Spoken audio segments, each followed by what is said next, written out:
Hey guys, welcome back to the channel and finally welcome to the final video on 7.4, video number 36 that covers all the paths for 7.4, and this is going to be 7.4.1 Unlimited Power and Unblockable Finale.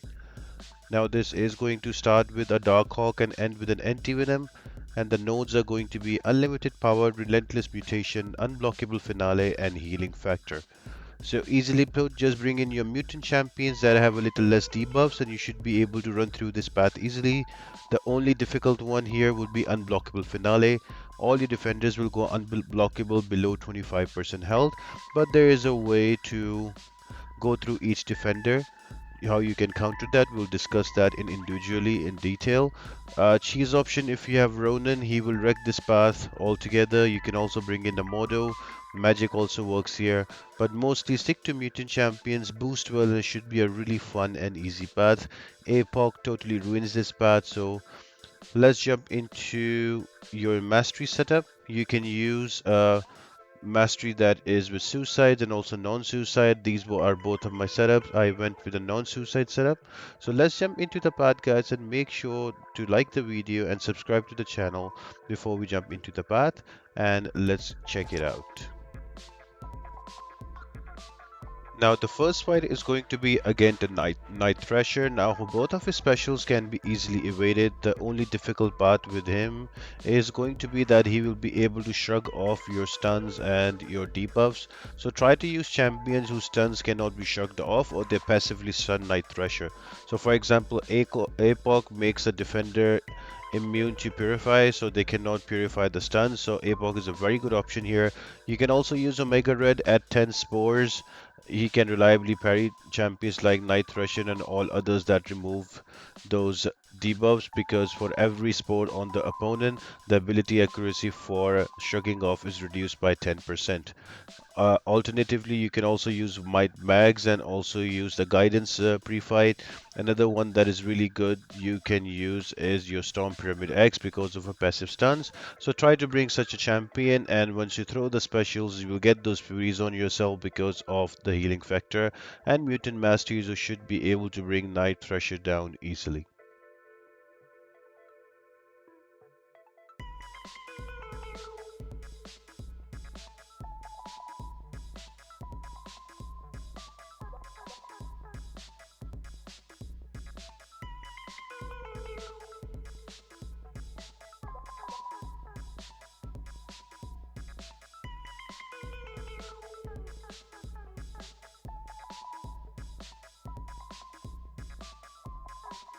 Now the next defender is going to be the Void. Now this is a typical Void fight.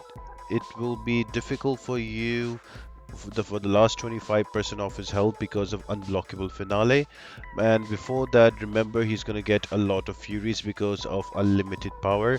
So the way that node works is the number of times you put a debuff on the opponent, for every debuff he will get a fury on himself. Now you can use that to your advantage.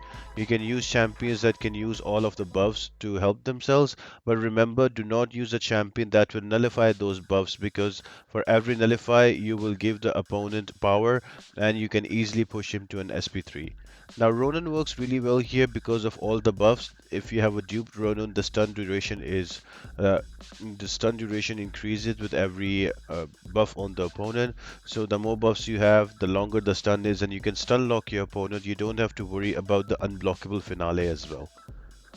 Now, if you don't have Ronan, you need to be careful about two things. The debuffs from Void, make sure you always are at 9 hits and you only use the 10th hit when he tries to apply a debuff on you. And secondly, for the unblockable finale, you can always use Backdraft Intercept and you should be able to bring Void down with that. He might get a little spicy this fight, but you should be able to take him down.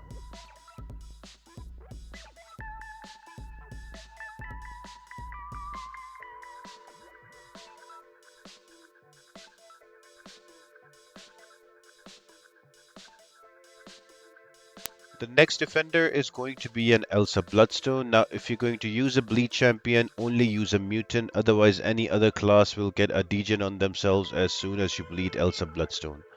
Uh, I would suggest you not to use champions with a lot of debuffs. because that will give Elsa Bloodstone a lot of furies. But with Elsa Bloodstone, her SP1 is very easily evadable, so I would suggest you to only keep her to an SP1, and that will give you opportunities to retaliate even when she goes unblockable from unblockable finale below 25% health. Now, Cable is not the most ideal champion that you should use because a lot of debuffs you will give a lot of fury. So if your parry game is good, you should be able to take Elsa Bloodstone down. Same goes for Archangel, should work really well here. Also, Wolvie can work really well. And remember, if you use champions that have built-in regen, you will gain your furies from healing factor more quickly, so that should also help you. Right here, there's an unblockable finale. I am just waiting for her to throw an SP1. Just evaded with two dexes, and I'm going back in.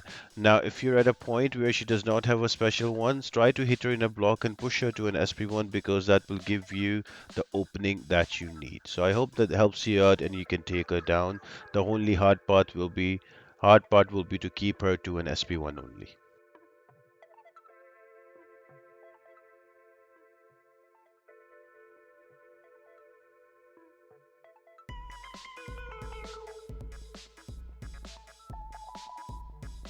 Next defender is going to be a Black Widow Clairvoyant. Pretty easy fight. SP1 and SP2 both are easily available. I would suggest you to use a Bleed and or an Incinerate Immune Champion. Not a difficult fight, just a typical Black Widow Clairvoyant fight. Both specials can be easily evaded, so you should be able to take her down. I am just using a Colossus, and I'm just going to build up to an SP2, and I'm also having Omega Red Synergy, so a lot of damage to one SP2, so I should be able to bring it down very quickly. So you can use any champion here as one of the easier fights off the path.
And the next annoying fight on the path is going to be a Kraven. So apart from Void, your next annoying fight would be Kraven for quite a few reasons. One, that he will throw different traps.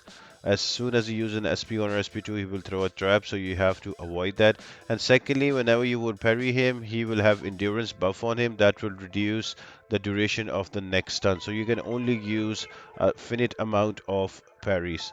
Now the good part about Ronan is he increases his stun duration depending on how many buffs there are on the opponent. So you can really slow play it. Do not push Kraven to an SP3 until you get the Furies up. But just as you saw, I failed with Ronan, so I have to come back with Apocalypse, and I will try to not stun him much. I will take some damage in my block so he can throw a heavy attack, so I can retaliate, so I can use a parry when I actually need it. So that's how you can play around with Kraven as well. I'm just using Apocalypse just through an SP1. I'm going to build to an SP2 quick, and by that time, when I throw specials, I will always get a regen because of healing factor. And with Mutant Mastery, I can get those furies, so I should be able to finish off this fight quick. You can also use your Colossus here. You can also use champion that will bypass the stun duration, like you can use passive stun, so that should really help you as well. And another final thing, always keep a special here. Whenever you are near Kraven's trap, use a special that will break through it, and that should help you get through this fight. This is the most annoying fight in the path apart from Void, so if you have this down, then this should be a pretty easy straightforward path.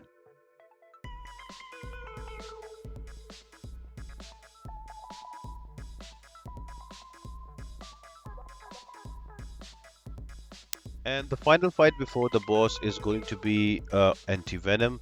Not really a difficult fight, but I think I mess up here and I die with Omega Red. I My degen was not enough to counter his regen, so I think I died there, and I bring back APOC, uh, or I think Colossus to bring him down.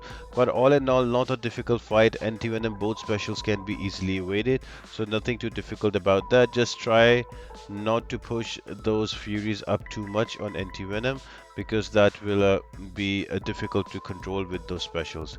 But again, you can always bring in Ronan and you can use that to your advantage.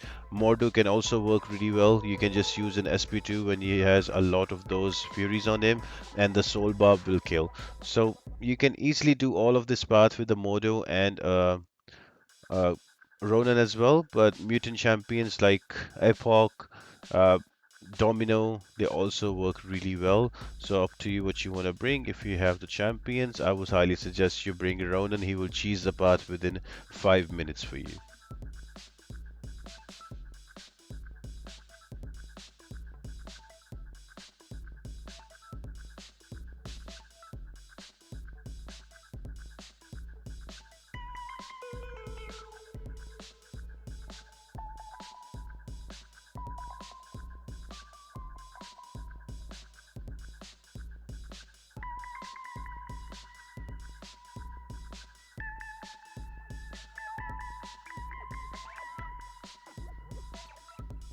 Now the boss fight is going to be against the Darkhawk, which is a really fun fight because Darkhawk himself is a very annoying defender to deal with, but the nodes make this fight really fun.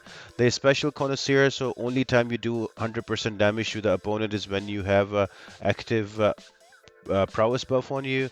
Also, there's buff synthesis when if you have a fury and you swipe back, you get a precision. You can combine them to make a prowess buff on yourself. Also, there is centrifuge block, so whenever you will parry the opponent, you will get a fury, and you can use that fury to swipe back and convert them into prowess, so you can activate special connoisseur. Also, Darkhawk is going to be armor break immune, so you cannot be using your Magnetos here, and also he's going to be aggressive. So the easiest way I found out is I just brought in a Colossus even though I have class disadvantage. I just built up to an SP2 and what I'm doing now is just using my parry, get the Furies and then swipe back for the precision buff with dexterity and then throw an SP2 and there we go, in one SP2 he dies. So I hope you guys enjoyed the video and thank you for being with me on the 7.4 journey. Looking forward to the next month with the improved EQ awards and also Summer of Pain, Anger, Eternity of Pain, Anger. So I'll see you soon, guys. Bye.